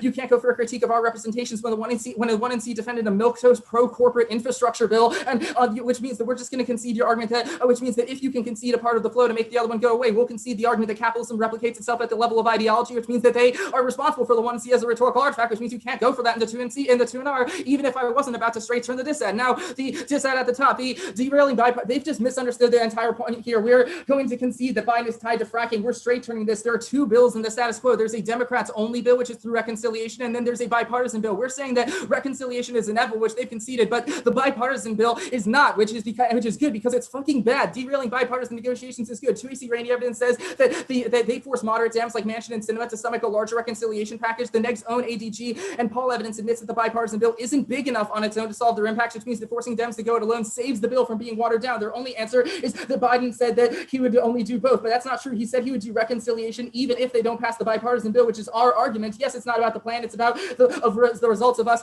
unpopularly derailing the legislation. The impacts of the internal link, this internal link turns the entire dissent and all of their impacts. It also flips the cap case impacts. The Aronoff evidence says that Wall Street has snuck infrastructure privatization into the bipartisan deal through private bonds and asset recycling. That means the combined package that makes the combined package net harmful compared to the status quo because it sells off infrastructure that their impact evidence says is so important to prevent things like cyber attacks or climate change. Fossil fuel financiers are able to greenwash themselves, and it gives corporate immunity from federal financial regulation, which prevents the FTC from regulating those things, which they would be able to do in the status quo, which means that the plan is it's literally try or die for the plan to be able to solve these things. We'll finish the card. The bipartisan plan can be dangerous by opening up backdoor privatization of infrastructure, the critical batting climate change, the public-private partnerships structure, the vast sums of financing, dirty energy position, solution, carbon gases being all about addition, reducing emissions, carbon subtraction, wind down, extractive industries. They just protect the plan from carbon financiers, not cuddle them. Regulators have plenty of tools to curb the Wall Street cash into fossil fuels. BlackRock could be forced to buy $7 trillion. The FTC could block mergers to create climate harm, deter greenwashing nudges. The bipartisan groups were enough to make vaccines relying private actors could jeopardize consequential toxin Glasgow. Now, the critique.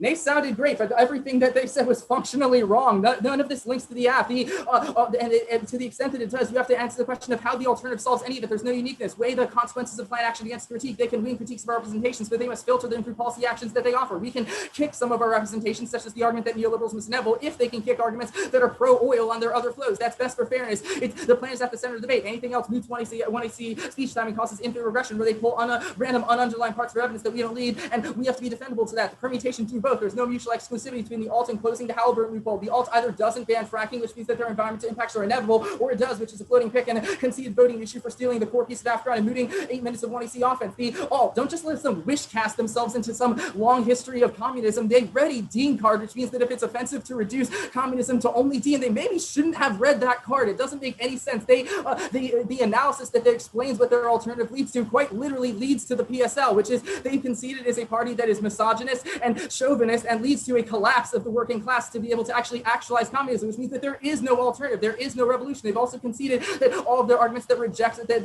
lead to antagonism with the state lead to massive crackdowns, which is the Valakukarian evidence.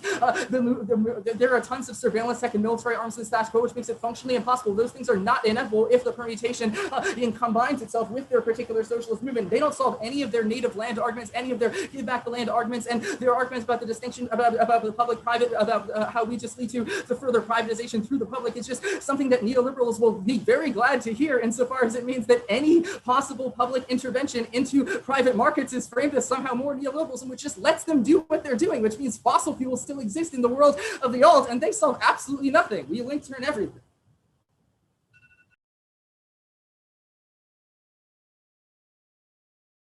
I think we have 5:45. Can I start that now?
How are my Cindy folks doing? The ones who are in the chat, the ones who are in the Zoom, how are y'all doing? Words, y'all. Y'all know how I feel about words.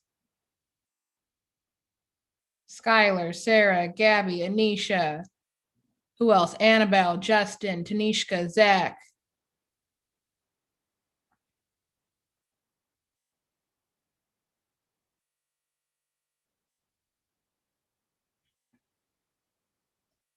So you remember how I said like words?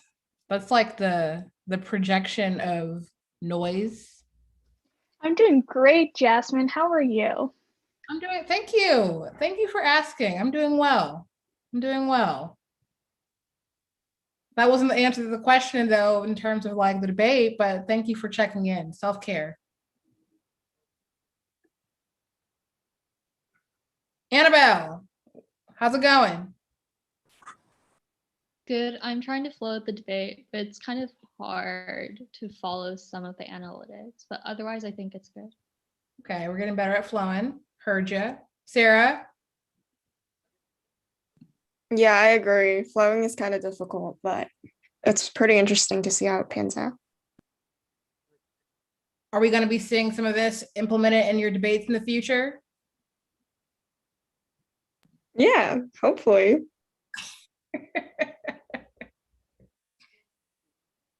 Skylar? I realize I need to get a lot better at like understanding Ks. Okay, why do you say that? I just like I think I could understand what was going on more if I like understood the cap K. That's fair. It's fair. Well, we got a neo-lib, we got a racial cap in the Cal canon. So definitely sitting down with that. And you may be watching this debate back because this is also y'all's async activity tomorrow. Watching this debate back. Let's see some DB folks. Luke, how's it going? Is Luke here? Yeah. How's it going? Oh, it's going good. Been flowing, trying to understand the debate. Flowing some of the analytics are difficult, but that's something to work on. Exactly. Generally, I think this debate is like pretty clean from what I'm hearing, but like my flows are so messy that I just like can't translate like my ear to like my writing. Okay. So it sounds like we need to incorporate some flowing drill activities as part of a skills/activity with DB. Yeah. Does that sound like across the board? Yeah, sounds Yeah. pretty good to me. Okay. I mean, to be fair, I kind of just like wrote out my arguments while I flowed last year, the entirety of this year, I guess you could call it. We're about to break some bad habits and create some good ones. We should do another flowing. Oh, sorry. I was going to say we should do another flowing exercise in our camp too. I think it'll be useful. Heard you.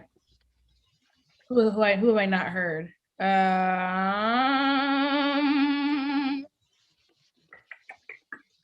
haven't heard me yet. All right, Gabby, how you feeling? I'm eating Doritos. I'm feeling good. I haven't really been trying to flow though because I didn't have the docs because I'm not in the Discord.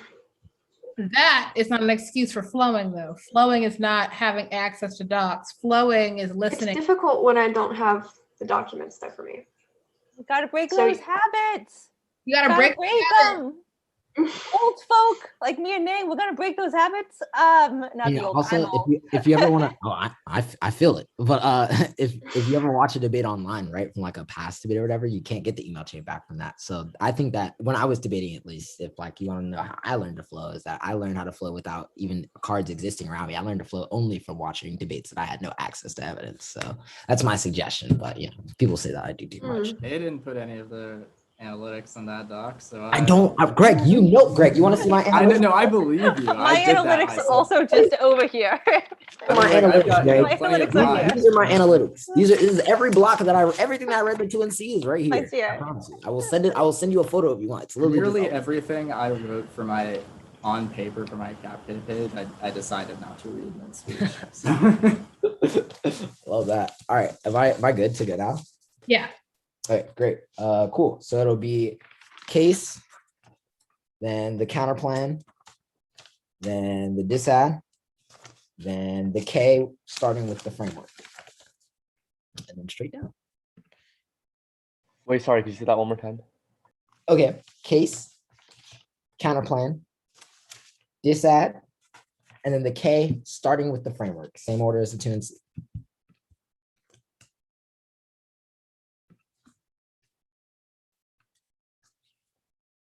I'm like looking for a timer to start. All right, is everybody good now? Come to order.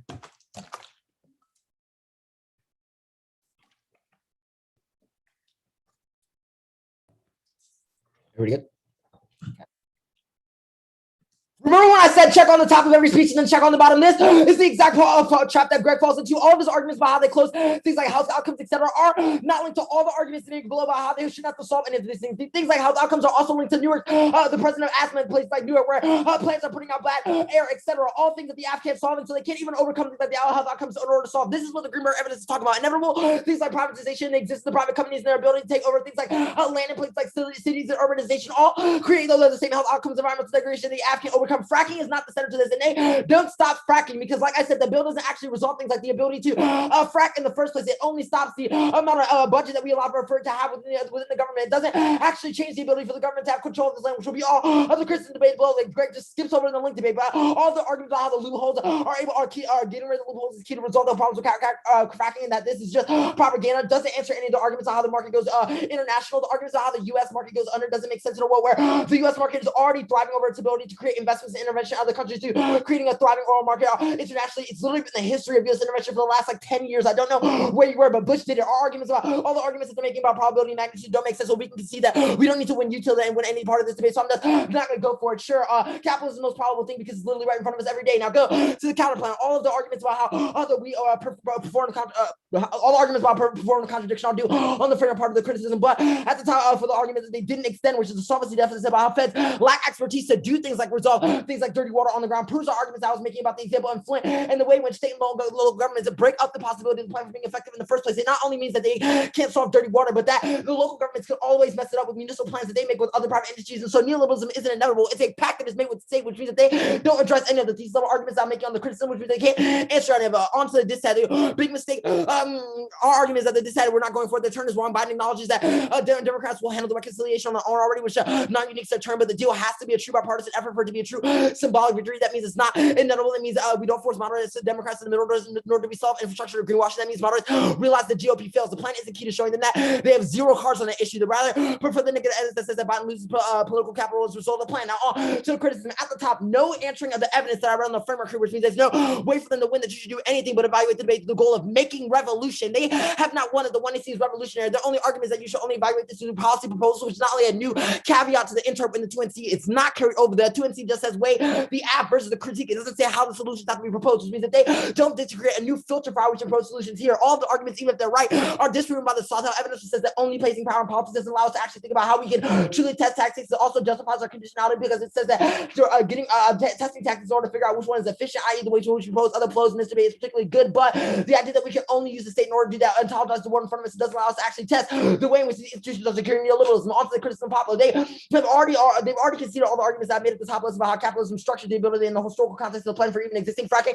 It's not just a market that exists in a vacuum, but it's something that's created through native slavery and genocide. I'm going for the Khmer argument and the Jackson evidence about how the way in which they create a representation of who owns the land, i.e. the way in which the U.S. is able to keep control over the land, is able to use it for privatization and the increase of things like green tech that is used for disaster capitalism, proven to their ability of use of things like probability over magnitude. There are arguments about Pascal's, which are all proofs of ways in which disaster capitalism heavily weaponized against revolutionary ways of being against the world, because the way in which they come in contact with the land is always a way to justify the U.S.'s control over it, but not their original ownership. Our argument is that any communist delegitimization of social the way in which capitalism is in the status quo also has to delegitimize the fact that the U.S. is able to monopolize the existence of these resources in the first place. Our argument is that you continue that monopolization through allowing it to not only go international, but only allow the U.S. to meet the standards that it has in order to keep clean energy clean energy standards here, but not actually to get rid of the way in which environmental degradation happens, which is why you can't do anything about all these environmental factors but still want to weigh against the alternative. The alternative is literally the rest of the flow here. He doesn't answer any of the link arguments on face, so I just need to prove that's mutually exclusive with the affirmative and that it's good. Our argument is that obviously, it can't happen because the ability for them to say that the permutation should only happen in a world where they can win things like crackdown and the existence of the military is the ontologization and the refusal to imagine the revolution. The ability for you to say that every time we talk about capitalism, we should only talk about Dean because we read a Dean card is a historical wrong. It's also a really bad slippery slope. It means that if I read the Cap K, I am the ultimate representation of communism throughout history. It means that if I read X card from X person, it means that I'm talking about that entire party form, but that doesn't actually contextualize the way in which people for years have talked about the way in which it accumulates. Even if I read someone from the Black Panther Party as the example of that, they also don't represent the pinnacle of communism because it was attacked that was taken to the Black Liberation Army. No one person speaks to the movement. It's a question of using tactics that we think is good and that they haven't won are bad. Arguments like community redistribution for the Black Panther Party and the ways in which Native are literally taking police hostage in other places to protect the land. The ways in which the emergencies in the Netherlands have literally refused the ability for private companies to even find where their water sources are to keep them clean. All of them prove our arguments. They can't win.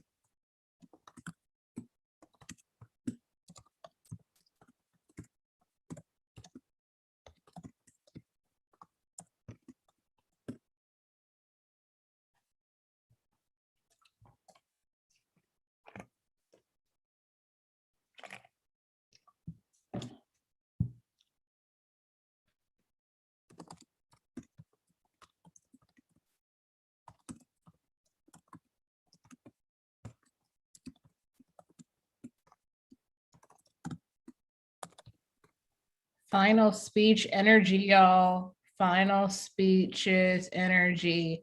Nate, how does that feel as like the potential? Because like, you know, maybe not yet. Final speech of debate. But like I said, I'm so tired and I'm so glad that I may never have to do that again. I think I have a lot of fun doing debating on the spur. It's nice. Like it's not like a tournament scenario, so I don't feel like stressed or anything like that. It was pretty fun. But dude, that's just a lot of effort. Like being like 13, 14, 15, 16, whatever, and doing that for 12 hours a day is pretty nuts in retrospect. Like yeah. I'm really, really tired. I'm gonna take a nap after this for sure. We have some people who are newer to debate or who are kind of in their first year, kind of transport for the folks who are not debating anymore or not prepping to kind of transport yourself back to that time.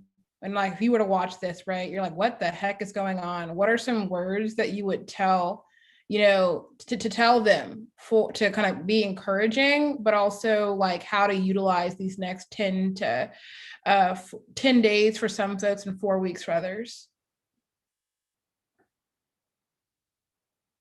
So yeah, I have a pretty interesting relationship to that kind of story because for like the first 2 years, I debated only for the Baltimore Urban Debate League. And I'm not gonna lie, I did not learn that much about debating there. And I didn't really understand like what a link argument was or like what even reading a K really meant or anything like that until I got to camp like right before my junior year of high school. And like, that means like when I entered the lab thinking that I just registered to be with like other like people around my age, that was like really, really behind like a lot of the people that I was like around at the time. So like I was really insecure about it. And like it was definitely something that weighed on me. I think that the way that I broke out of it was just kind of like thinking and understanding that like the best way that you can like slow down debate is just by like doing it on your own. It requires you to take the onus of like doing it outside of the context of like a lab or a classroom or anything like that. You literally have to like what I would do is I would literally just sit down with like people would be like, you should watch this debate or whatever to try to like give me an introduction to debate, whether it was like, you know, X NDT final that was just like really important or just like something like that to kind of give you like context of debate as a whole. And I would just like watch those debates like over and over. I would slow them down. I'd go speech by speech. I would take notes about what cross is happening. And the way that I thought about it was like, why are people doing what they're doing? Why do people make the decisions that they make? And like, why are those decisions good or bad in the eyes of like the judges when decisions are streamed, right? So I would like try to like walk myself through the debate as much as possible. Once I had a full kind of like grasp of what was happening in the debate, I try to make my own decision, then I would listen to the decisions, and then I try to just understand how people are processing, how arguments like are sequenced and like how they work together. And that was kind of like how I started piecing together like how debate worked, because I think that it's really hard to understand how debate works without just like actively debating and actually actively listening to debate. And so it's like really one of those things where I just fundamentally believe that the more time that you invest into just like slowing it down, coming back, and then like kind of like what Jasmine said when the meeting was happening originally, just like coming with questions, coming with like the stuff that you want to know about, and taking the most opportunity to like have somebody teach you the stuff that you need. It's something that is like, so everybody learns debate so differently and comes into contact with debate so differently. It's incredibly hard to make like a lecture of anything that like one size fits all is able to like really help everybody get everything. And so it's really, it takes like the onus of like a lot of people to really like kind of like come in and be like, this is what I really need to understand, this is what I'm not understanding, and then be able to like then take that back into their own personal practice. So it's really just a balance of both for real. I like that. And I agree. I agree. And so, yeah, y'all, it's just repetition. Anna, do you have any thoughts that you would like to add, to that for folks that you're going to be working with for this broad array of experience and debate that we have, from very beginning, first day hearing about debate to, all right, yeah, I want to break the 3-3 screw and go 4-2 and, better. Oh, are you muted? I can't hear you. Can y'all hear her? No. No, we can't hear. How about now? Yep. Okay, perfect. So I like first, second, everything Nay said.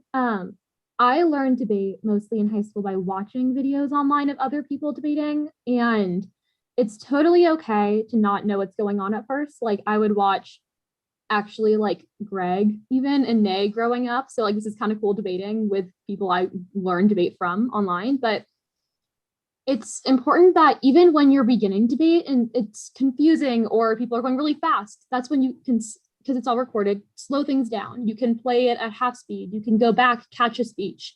You can ask questions in like the comments or other people on the live stream. And the nice part about all of us getting to work with you is that you can ask us individual questions. The most important piece of advice, though, for watching debates to learn is, even if you are not the judge, after the debate ends, all of you should write your own decision and then put it in like your private chat, give it to the person you're working with. It doesn't really matter if you share it or not, because the practice of writing a decision not only helps teach you about the game itself, so it makes it like, oh, if you think Nay made the wrong 2-R choice, now you know, if you have a block just like ours, how to make the right 2-R choice. Now you know what link to choose. By learning how the game works via the judge's perspective, you gain an appreciation for your judges. You understand what they're saying more. You get how to pick arguments, but you also get to learn from your own feedback. So whatever advice you would give us, you can give to yourself, meaning, oh, I noticed Victoria had a tendency to do that. I should make a mental note. Maybe I do something different, or maybe I want to copy that.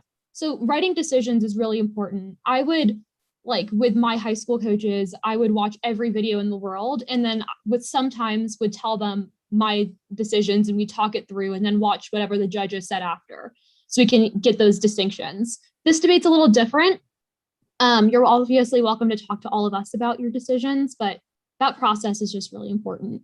Another thing you can do is pretend you're giving one of our speeches. So for anyone who really wants to practice going for the CAPK against the SAF, go back and rewatch the debate with a really good flow after the 2AC, and then don't listen to Nay's speech again. Give your own speech, and then listen to the 1NR and Greg's 1AR, and then give the 2NR as if you were Nay, or give the 2AR as if you were Victoria, or the 1NR as if you were me.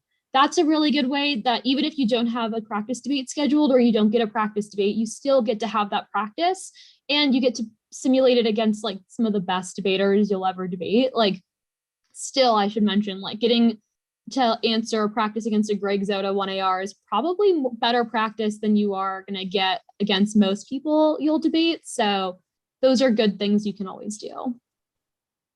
Love that. Agreed. The amount that I've learned from debate from 3 years of judging versus debating, like honestly, probably better now than I was in college. So, all right, are we ready for 2AR? About to hopefully drop some knowledge. Yes, 2AR knowledge. Thanks y'all for that. I really appreciate it. Love that. Okay. Ready. Okay. 5 minutes starting now. Oh, it's the order. Whoa. I just assumed you all were following me and had the same, order I have on my flows. So it's going to be the case kind of collapse down to the advantage, infrastructure, politics, and then cap K. All right. Now is everyone ready? All right. Timer.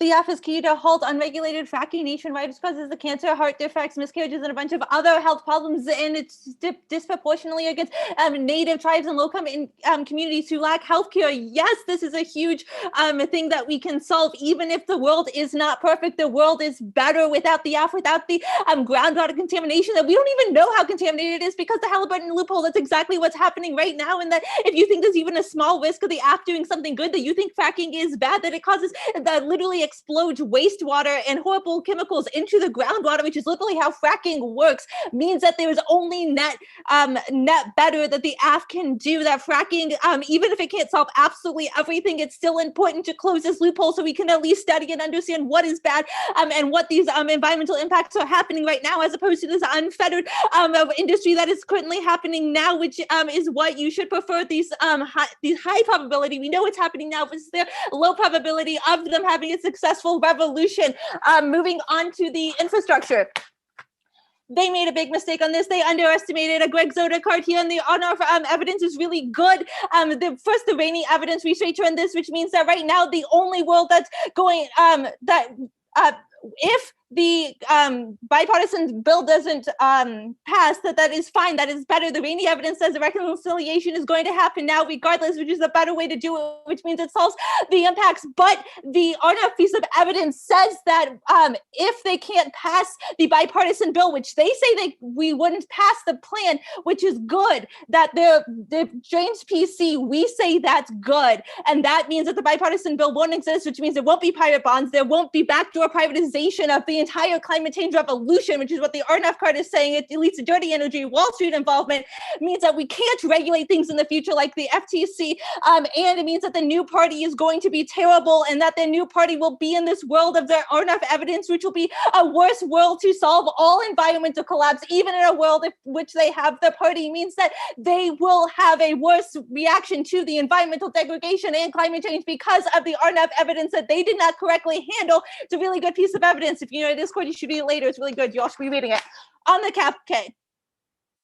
First, on the framework that we should get to weigh the consequences of the F, the consequences of the alt specifically. Don't let Nay run off and claim that this alt affects everything that you can. It's the best thing you can ever imagine. Hold them to their evidence. Hold them to their solvency advocate, which is what you're holding us to against the F. It's the only fair way that you should prefer this probability over their magnitude and over the impacts of the K, that this is the best way to evaluate the debate is the AF impacts versus the critique actual solvency advocates versus the actual alt itself. This is the best for fairness. At the center of the debate. Anything else moves all research and education, which is what we come to for debate, because we can read this evidence and this research versus just Nay's utopia here. So they can't solve, they can't give back the land and do all of that when the world of the RNF evidence means that their party is worse because it gets, it's expanded internationally, which means that it's uniquely worse, that the United States backdoor privatization of the climate change effort is then expanded globally, which makes this a worse world under the party. So it means that it will collapse day one. I'll get to why the alt fails in a second, and hold them to actually what they do, not just what they claim in this perfect movement. They don't have any evidence that will work, and they don't have evidence that is actually going to happen, which means you ignore that, which means you can weigh the AF versus this alt. On the alt can't get rid of capitalism and is worse than the status quo because PerfCon, the one in our, so they could concede an argument to kick out of the flow. One in our concede that the framework against the capitalism is constructed by ideology, which means that the defensive pro-corporate infrastructure bill that is literally sells off private infrastructure to private developers links way more to the cap K than anything we did. The PSL this said, which means they can be right that the history of communism is complex and that you can read one author doesn't make you solely responsible for everything. But the Dean card that they read as the what and see alt evidence is descriptive of the type of party that they want to create, hold them to that. And the party is the part, the dean is part of that, means that they conceded Mr. Johnson impact. Just means the alternative will literally survey its members' text messages and Twitter likes, which empirically causes a movement fracture. They can't solve any of the impacts, and the revolution comes down on day one and sees a crackdown. And this was conceded in the QNR, even if you give them Black Panther examples, a few police officers or the API guy hostage or engaging in the community breakfast programs doesn't deal with the upgraded state with the massive military and surveillance capabilities. Only the perm which attacks the state from the inside infestation is able to resolve this. Is why you're going to vote for the perm with the app, which is going to be net better than the alt. Woo woo! Let's do the Zoom reacts for like celebration. Thumbs up, hand clap, everything. Yep, yes, live it up. Woo woo! Wow! A lot of reactions. I love it. Yes, I'm gonna turn my video on to do a big clap too, because that, like, to get these folks to take some time to put themselves back into the ring is a lot and very appreciated. We appreciate your labor and the intellectual kind of work that this is going to mean for not only these students, but students who are going to be watching this this summer and even after this summer. It means a lot also just for me, y'all, that y'all said yes to doing this. So thank you. Now, for folks who were listening about an hour ago, I said that an Instagram poll is about to go up on our Instagram page for how you may have voted. Of course, you know, it's not probably going to be that intellectually moving for how some folks voted, because whether or not they didn't watch the debate or they're voting for their friends. I'm still interested to see, like, who has friends, who doesn't, essentially. I'm kidding. That's not what I'm basing that off of. But I am interested to see the interaction on the IG stories page. So head over there in about 5 to 10 minutes, and there'll be a poll for you to vote AF or neg. To the students who are watching, Debate Boutique students, you have some reason for decisions that are due to your private research text channel. This is going to be you voting for the affirmative or voting for the negative and explaining to me why. You don't get to get easy off on the Instagram vote AF neg. Nah, you're going to tell me why from what you were able to grasp. You don't have to be right. You don't have to be wrong. It is literally just starting to listen to how you heard and put together the debate from where you are at. It's very also helpful to us. So without further ado, I think we're going to end the live stream and accept some questions for the students before they hop on to listen to the topic lecture. Next demonstration debate is Saturday for our novice division. Novice and intro. So if you needed something a little bit slowed down and a bit more kind of digestible and instructional, that is going to be the demonstration debate to lean on to. So yeah,